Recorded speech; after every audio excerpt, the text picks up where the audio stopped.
मध्ये तर बघा, लाखो लाडक्या बहिणींनी जे आहे ते त्यांची ई-के-वाय-सी सक्सेसफुल सबमिट केलेली आहे आणि ई-के-वाय-सी ची तारीख वाढून दिली असून सुद्धा आता बघा, ई-के-वाय-सी ची तारीख वाढून दिली, 31 डिसेंबर पर्यंत तारीख वाढून दिली. मग शासनाने ई-के-वाय-सी ची चौकशी कधी करायला पाहिजे? शासनाने ई-के-वाय-सी ची चौकशी मग जानेवारी महिन्यापासून करायला पाहिजे होती. जानेवारी महिन्यापासून करायला पाहिजे होती, पण शासनाने काय केलं? इकडे तारीख वाढवून दिली. तुम्ही ई-के-वाय-सी इकडे पुन्हा पुन्हा करत राहा आणि शासनाने जुन्या के-वाय-सी वर चौकशी केली.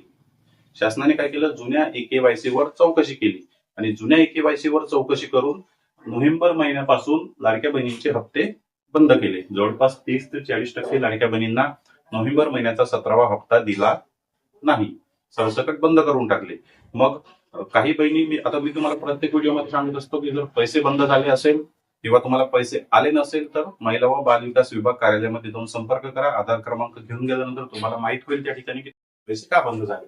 तर बघा, एक कमेंट आलेली आहे आपल्या व्हिडिओमध्ये. या ठिकाणी त्यांनी म्हटलेलं आहे की आमच्या एरियातील 4 ते 5 महिला त्यांचा नोव्हेंबर महिन्याचा हप्ता न आल्यामुळे 4 ते 5 लाडक्या बहिणी जे आहे ते महिला व बाल विकास विभाग कार्यालयामध्ये गेलेल्या होत्या चौकशीसाठी आधार क्रमांक घेऊन. मग त्यांना सांगण्यात आलेलं आहे की तुमचा आधार क्रमांक योजनेच्या पात्र यादीत नाही, तुमचा ई-के-वाय-सी मुळे कर्ज रद्द झालेला आहे, त्यामुळे तुम्हाला पैसे आले नाही. योजनेतून नाव त्यांचं डिलीट केलेलं आहे, त्यांना अपात्र केलेलं आहे.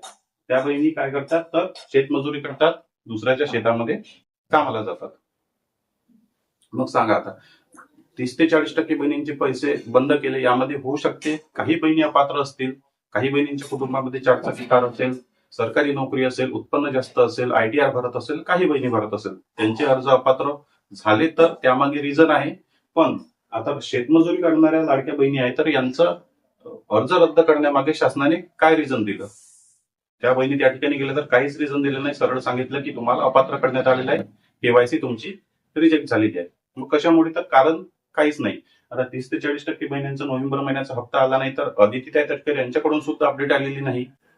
अपडेट कोणत्याच प्रकारची आली नाही की नेमके कशामुळे हे पैसे बंद करण्यात आले. नोव्हेंबर महिन्याचा हप्ता जो पाठवला नाही, कशामुळे नेमके हे पैसे बंद करण्यात आले, शासनाकडून सुद्धा अशा प्रकारची अपडेट आलेली नाही. आता आपण अंदाजे या ठिकाणी व्हिडिओमध्ये 30 ते 40% आकडा अंदाजे घेत आहे, कारण कमेंटच अशा भरपूर प्रकारचे आहे. खूप जास्त कमेंट आहे की म्हणजे 30 ते 40% अंदाजे आकडा आपण स्वतः आपल्या व्हिडिओच्या माध्यमातून सांगत आहे, पण शासनाकडून सुद्धा आकडा समोर यायला पाहिजे की किती बहिणींचा लाभ शासनाने बंद केला, कशामुळे बंद केला.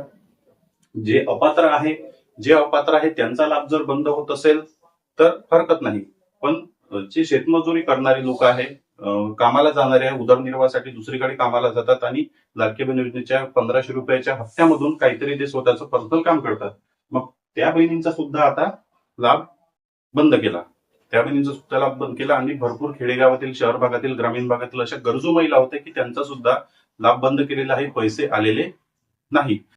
महिला व बाल विकास विभाग कार्यालयामध्ये गेल्यानंतर सांगितले जाते की तुमची के-वाय-सी रद्द झाली. तुमची के-वाय-सी रद्द झाली, मग ज्या बहिणी आता शेतमजुरी करायला जातात तर त्यांच्या पती वडिलांच्या नावावर काय 4 चाकी कार आहे का? ते सरकारी नोकरीवर आहे. म्हणजे शासनाची चौकशी ही कोणत्या पद्धतीची, भंगार पद्धतीची चौकशी, म्हणजे काय ते चौकशीवर इन्व्हेस्टिगेशन करत आहे लोक, काय भंगार पद्धतीची चौकशी आहे.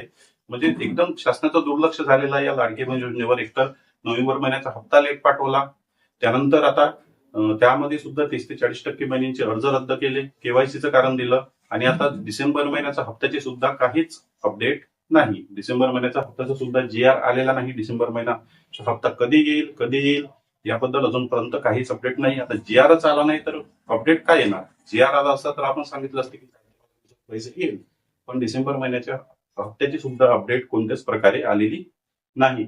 पण विनाकारणच गरीब लाडक्या बहिणींचे पैसे शासनाने बंद करणे सुरू केलेले आहेत आणि काही प्रमाणामध्ये बघा, आता जून आणि जुलै महिन्यामध्ये सुद्धा भरपूर लाडक्या बहिणींचे पैसे अचानक थांबवले होते. जवळपास 26 लाख बहिणींचे अर्ज पेंडिंग मध्ये ठेवलेले होते चौकशीसाठी. त्यापैकी काही बहिणींचे पैसे पुन्हा सुरू केले, काही बहिणींचे पैसे परमनंट बंद करून दिले. त्यानंतर आता या दुसऱ्या टप्प्यामध्ये सुद्धा लाखो बहिणींचे अर्ज जे आहे ते अपात्र केलेले, लाखो बहिणींना अपात्र केलेलं आहे. के-वाय-सी चौकशीमुळे त्यांचं सरळ सांगितलेलं आहे त्यांना की तुमची के-वाय-सी रिजेक्ट झालेली आहे. के-वाय-सी रिजेक्ट करून आता के-वाय-सी रिजेक्ट होण्यामागचं कारण काय आहे ते शासनाने स्पष्टीकरण द्यायला पाहिजे.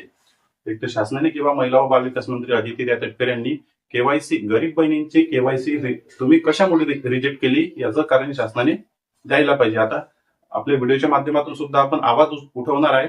आपल्या व्हिडिओच्या माध्यमातून सुद्धा आपल्याला आवाज उठवायचा आहे आणि मी उद्या आपलं महिला व बाल विकास विभाग कार्यालयामध्ये जाऊन स्वतः चौकशी करणार आहे. माझ्याकडे सुद्धा 2 ते 3 अशा प्रकारचे लाडक्या बहिणीचे आधार कार्ड नंबर आहे की त्यांचे पैसे आले नाही, नोव्हेंबर महिन्याचा हप्ता आलेला नाही. तर मी पर्सनली जाऊन त्या ठिकाणी चौकशी करणार आहे. चौकशी केल्यानंतर त्यांना कारण सुद्धा विचारणार आहे की नेमकं कारण काय, पैसे बंद होण्यामागचं कारण काय. जे लोक पात्र असून सुद्धा त्यांची केवायसी रिजेक्ट कशामुळे झाली, केवायसी रिजेक्ट कशामुळे झाली हे प्रश्न सुद्धा मी त्या ठिकाणी महिला व बाल विकास विभाग कार्यालय वर्धा या ठिकाणी जवळपास तुम्हाला उद्या संध्याकाळी त्याचा व्हिडिओ येऊ शकतो, किंवा जमलं तर आज संध्याकाळी किंवा उद्या संध्याकाळी त्या टॉपिकवर मी व्हिडिओ टाकणार. आणि जास्तीत जास्त या व्हिडिओला शेअर करा. शासनाने लाडक्या बहिणींची फसवणूक या ठिकाणी केलेली आहे नोव्हेंबर महिन्यापासूनचा हप्ता बंद करून. तर व्हिडिओ तुम्हाला जर पैसे आले नसेल तर इन्क्वायरी करण्यासाठी तुमच्या जिल्ह्याच्या ठिकाणी, प्रत्येक जिल्ह्याच्या ठिकाणी महिला व बाल विकास विभागाचं कार्यालय असते, त्या ठिकाणी जाऊन चौकशी करा, की त्यांना विचारा की आम्ही पात्र असून सुद्धा आमचे पैसे बंद का केले. या व्यतिरिक्त आणखी काही प्रश्न असतील तर कमेंट बॉक्समध्ये नक्की विचारा. चॅनलवर नवीन असेल तर व्हिडिओला लाईक आणि चॅनलला सबस्क्राईब नक्की करा. भेटूया नेक्स्ट व्हिडिओमध्ये. धन्यवाद.